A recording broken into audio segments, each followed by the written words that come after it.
नमस्कार। समाचार पत्रों की सुर्खियां जानने से पहले भारतीय सेना द्वारा जनहित में किए जा रहे कार्यों की जानकारी आपको दे दें। वर्ल्ड कैंसर डे के उपलक्ष्य में भारतीय सेना ने 4 फरवरी को इस रोग के कारणों, प्रभाव, बचाव तथा इलाज के बारे में जिला राजौरी के लहरा और कालाबन में लेक्चर्स का आयोजन किया। भारतीय सेना के मेडिकल ऑफिसर्स ने विभिन्न प्रकार के कैंसर, उससे बचने के लिए हेल्थी लाइफस्टाइल, संतुलित भोजन तथा शारीरिक वजन को नियंत्रित करने पर जोर दिया। लेक्चर्स के बाद आपसी बातचीत का सिलसिला शुरू हुआ, जिसमें गांव वालों ने रोग के बारे में अपने सवालों के जवाब हासिल किए और इसके लिए सेना का धन्यवाद किया। वर्ल्ड कैंसर डे के ही सिलसिले में भारतीय सेना ने जिला रामबन की बनिहाल तहसील के कसकूट गांव में कैंसर के प्रति स्थानीय लोगों की जानकारी बढ़ाने के लिए लेक्चर का आयोजन किया। बीएमओ बनिहाल के डॉक्टर रईस अहमद तथा डॉक्टर राबिया परवीन ने लोगों को विभिन्न प्रकार के कैंसर तथा उसके लक्षणों के बारे में जानकारी दी। इसके अलावा जम्मू कश्मीर में कैंसर के इलाज में संबंधित सुविधाओं के बारे में भी जानकारी दी गई। आयोजन के दौरान कोविड के सभी नियमों का पालन किया गया। जम्मू कश्मीर का जिला किश्तवाड़ एक सांस्कृतिक, शैक्षिक और पर्यटन केंद्र के रूप में उभर रहा है। पिछले कुछ साल से यहां आतंकवाद में भी कमी आई है। भारतीय सेना ने किश्तवाड़ के युवाओं को विभिन्न सुरक्षा बलों को ज्वाइन करने के काबिल बनाने के लिए 25 नवंबर 2021 से 3 फरवरी 2022 तक प्री रिक्रूटमेंट ट्रेनिंग का आयोजन किया। ट्रेनिंग में उन्हें भर्ती के अलग अलग पहलुओं जैसे documentation, physical test, medical test, written examination इत्यादि के बारे में बताया गया। फिजिकल प्रैक्टिस के लिए किट उपलब्ध करवाए जाने के अतिरिक्त युवाओं को किताबें भी मुहैया करवाई गईं। युवाओं तथा गांववासियों ने इस आयोजन के लिए सेना का धन्यवाद किया तथा ऐसे और आयोजन करवाने का अनुरोध किया। अब समाचार पत्रों की सुर्खियों के साथ मैं राजकुमार शर्मा। डिलिमिटेशन कमीशन की एंटरिम रिपोर्ट को लेकर सभी समाचार पत्रों ने इसे अपना पहला बड़ा समाचार बनाया है। पत्र लिखते हैं, आपत्तियां खारिज, जम्मू में 6 व कश्मीर में 1 ही सीट बढ़ेगी। परिसीमन आयोग ने जम्मू कश्मीर के सांसदों को सौंपी अंतरिम रिपोर्ट। 10 दिन में मांगे सुझाव एवं आपत्तियां। सूत्रों में बताया गया है कि रिपोर्ट में सभी विधानसभा सीटों की हदबंदी, नक्शा तथा आरक्षण का ब्यौरा भी दिया गया है। शेड्यूल्ड कास्ट की 7 सीटों और शेड्यूल्ड ट्राइब की 9 सीटों की जानकारी भी है। जो दूसरा बड़ा समाचार है, जम्मू कश्मीर सरकार ने राज्य पुनर्गठन एक्ट लागू होने के पहले जेके सर्विसेज सिलेक्शन बोर्ड और जेके पब्लिक सर्विस कमीशन को भर्ती के लिए सौंपे 31 अक्टूबर 2019 से पहले एडवर्टाइज्ड 1000 पदों पर भर्ती प्रक्रिया रद्द कर दी है। सरकार ने वापस लिए हैं ये पद। और इसके साथ ही हेल्थ डिपार्टमेंट में फर्जी नियुक्तियों पर कार्रवाई की तैयारी सीएमओ से रिपोर्ट तलब की गई है। 2274 अपॉइंटमेंट्स का सरकार ने ब्यौरा मांगा है। साल 2012 की ऑडिट रिपोर्ट में मिली थी गड़बड़ी। और जो तीसरा बड़ा समाचार आज मुख्य पृष्ठों पर जगह बनाए है, अब हर घर में लगेंगे स्मार्ट मीटर। प्रदेश के सभी जिलों में 24 घंटे बिजली उपलब्ध कराने की तैयारी। बिजली चोरी को रोकने के साथ नुकसान और घाटे को भी कम करने का होगा प्रयास। Jammu Kashmir power distribution corporation की कार्य योजनाओं को मंजूरी मिली है।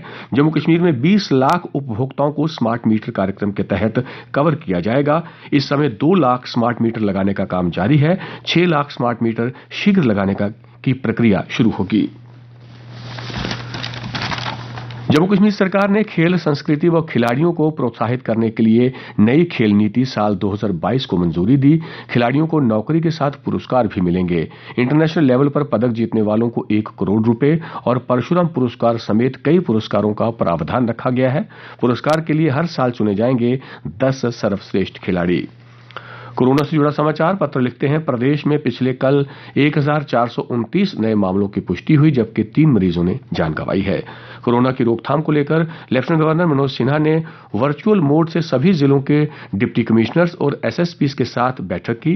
उन्होंने कहा, गांव एवं शहरवासियों को बढ़िया इलाज मुहैया करवाना प्रशासन का उद्देश्य है। उन्होंने बुजुर्गों और 15 से 18 साल के युवाओं के टीकाकरण पर भी जोर दिया।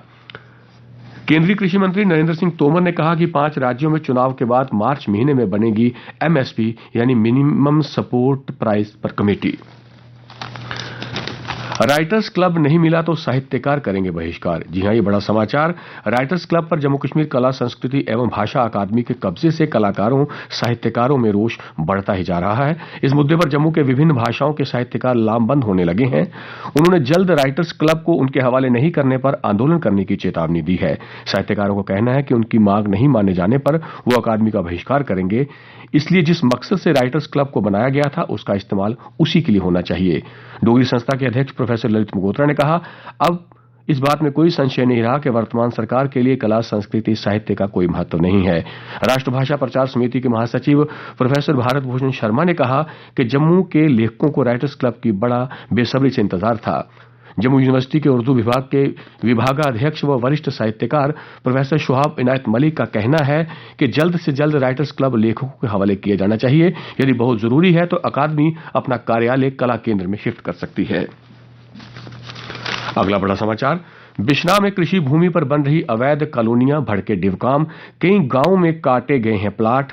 डिवकाम ने बिश्नाह के तहसीलदार और जीडीए अधिकारियों को रिकॉर्ड लेकर अपने दफ्तर में बुलाया। फटकार, कहा जब गैर कानूनी काम हो रहा था तो कहां सोए थे अधिकारी। कई लोगों ने प्लाट खरीदकर बना लिया है अपना मकान। विंटर जोन के 12वीं क्लास के परिणाम घोषित किए गए। इसमें बेटियों का रहा दबदबा। साइंस में मोहम्मद सहीम, कॉमर्स में माहिरा मुश्ताक और आर्ट्स में शब्बू कुमारी व ताशिका निशाती ने संयुक्त रूप से पहली पोजीशन हासिल की है। कुछ अन्य समाचार, सड़कों की गुणवत्ता के लिए नियम बनाए गए, कोताही पर ठेकेदार होगा जिम्मेदार। स्टेट एडमिनिस्ट्रेटिव काउंसिल ने तारकोल बिछाने और ब्रिज मैनुअल साल 2022 को मंजूरी दी है। सुप्रीम कोर्ट ने कहा कि कोरोना से मौत पर मुआवजा देकर राज्य को खैरात नहीं बांट रहे। अदालत ने निर्देश दिए हैं कि मुआवजे का आवेदन प्राप्त होने के 10 दिन में उनका निपटारा किया जाए। इंटरनेशनल मॉनिटरी फंड की मैनेजिंग डायरेक्टर ने कहा कि बजट भारत के लिए विचारपूर्ण नीति एजेंडा है। इसमें शोध और विकास के क्षेत्र में नवाचार को बढ़ाने पर जोर दिया गया है। और अमेरिका ने चीन पर आरोप लगाया है कि वो अपने पड़ोसी देशों को डराने का काम करता है। गलवान में घायल सैनिकों को विंटर ओलंपिक में मशाल वाहक बनाने पर चीन की निंदा की है। अमेरिका ने भारत को बताया अहम सहयोगी। दोनों विदेश मंत्रियों की जल्द होगी मुलाकात। कुछ खेल समाचार, 14 सत्र में 8वां फाइनल खेल रही यंग ब्रिगेड की निगाहें 5वें खिताब पर। अंडर 19 विश्व कप के फाइनल में आज इंग्लैंड की टीम से होगी खिताबी टक्कर। मैच शाम 6:30 से। और बीजिंग में शीतकालीन ओलंपिक की रंगारंग शुरुआत। भारत के ध्वजवाहक आरिफ, 84 देशों के 2871 खिलाड़ी भाग लेंगे। 17 दिन चलने वाले खेलों में 4000 कलाकारों ने हिस्सा लिया उद्घाटन समारोह में। और अब मौसम की जानकारी। आज मौसम के आमतौर पर शुष्क रहने की संभावना है। तापमान कल का अधिकतम 15.5 डिग्री सेल्सियस और न्यूनतम 7.0 डिग्री सेल्सियस रिकॉर्ड किया गया। आज सूर्यास्त 6:08 पर और कल सूर्योदय 7:23 पर होगा।